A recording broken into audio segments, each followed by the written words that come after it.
want to learn the footwork in badminton to all 6 corners when under pressure, then this video is for you. Stay tuned, we're going to show you how to do it and show you some pros in action as well. First up is the deep forehand rear court corner.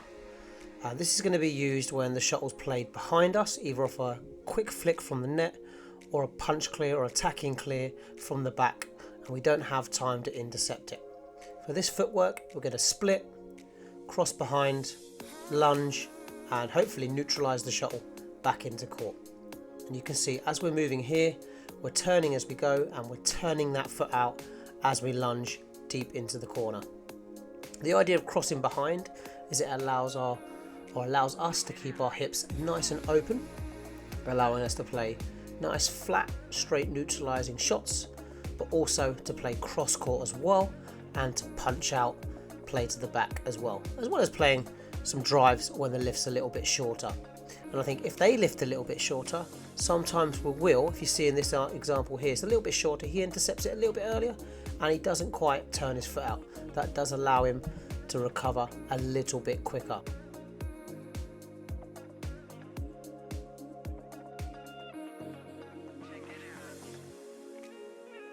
Next up is forehand late defense. So when our opponent hits a really quick, steep attacking shot to the side, we're going to split, jump out and try and get the shuttle. We use this jump across here because it's the quickest way to get there.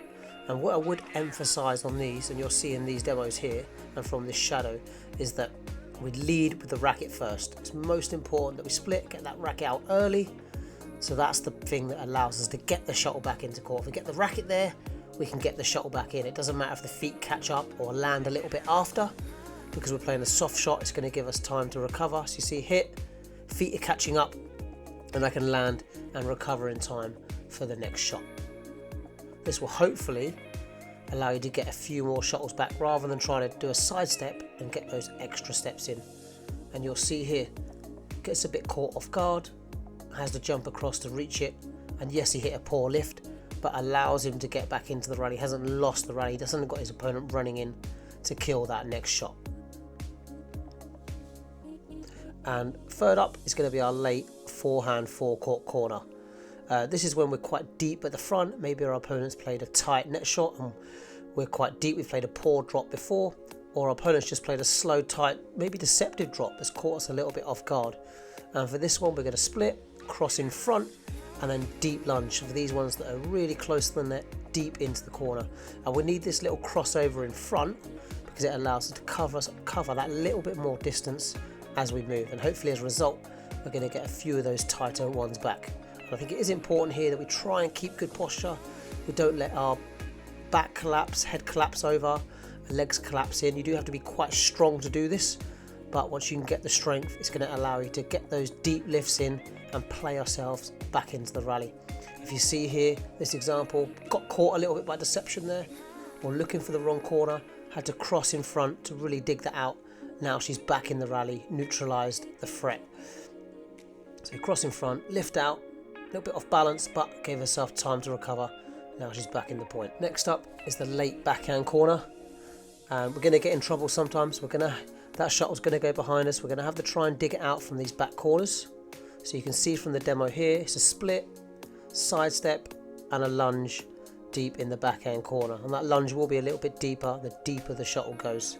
I think it's important to see here, as Daryl's going back, he's turning as he goes. It's not a side step and a sharp turn, he's gradually turning.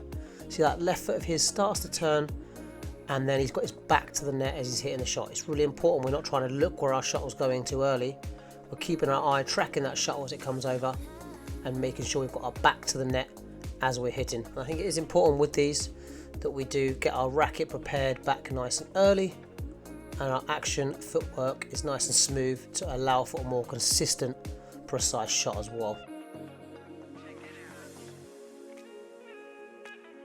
Yeah, and the idea here is we are trying to neutralize the rally back to 50-50, trying to keep it nice and flat. And you'll see from this example here, side step, nice big long side step, he's got more court to cover, and then he's able to play that clear out of the back corner to get himself back into the rally.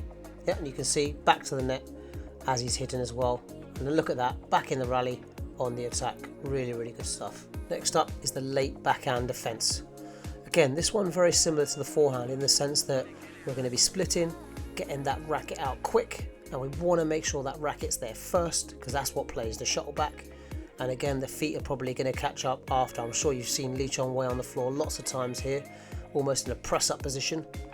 But the main thing is he's got the shuttle back first. If his feet catch up after, doesn't matter. He can get up quick and start looking for that next shot. Try and get back into the rally, get that rally back to a 50-50 scenario. So we take a look at this demo here. You'll see Victor, racket first, foot catches up miles after, but he's able to get back, get on balance, back in the rally. And some of these, you can see his opponents in the back corner. It's just about getting that shuttle back over to get himself back into the rally. Well played. And the final corner of our 6 is going to be our late backhand forecourt corner. And this one, again, similar to the forehand, we need to have a little left step here. See, left step and then a deep right lunge. Some of these deeper ones can be really hard to get with just one step.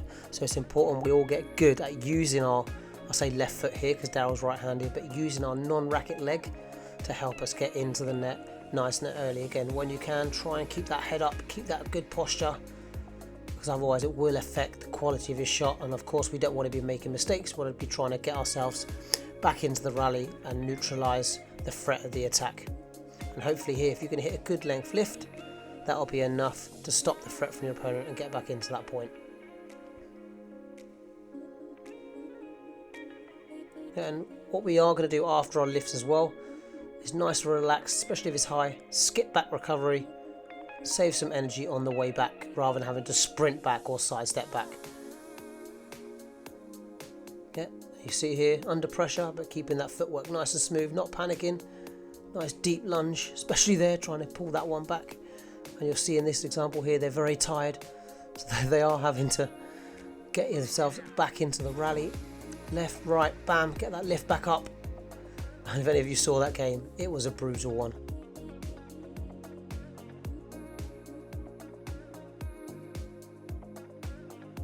You can see the tiredness from both players there. And if you want to learn the basic footwork patterns, then click on this video here because we show you the basics to all 6 corners. Hopefully this will get you moving around the court more efficiently with less effort and more speed and control. Subscribe. Bye.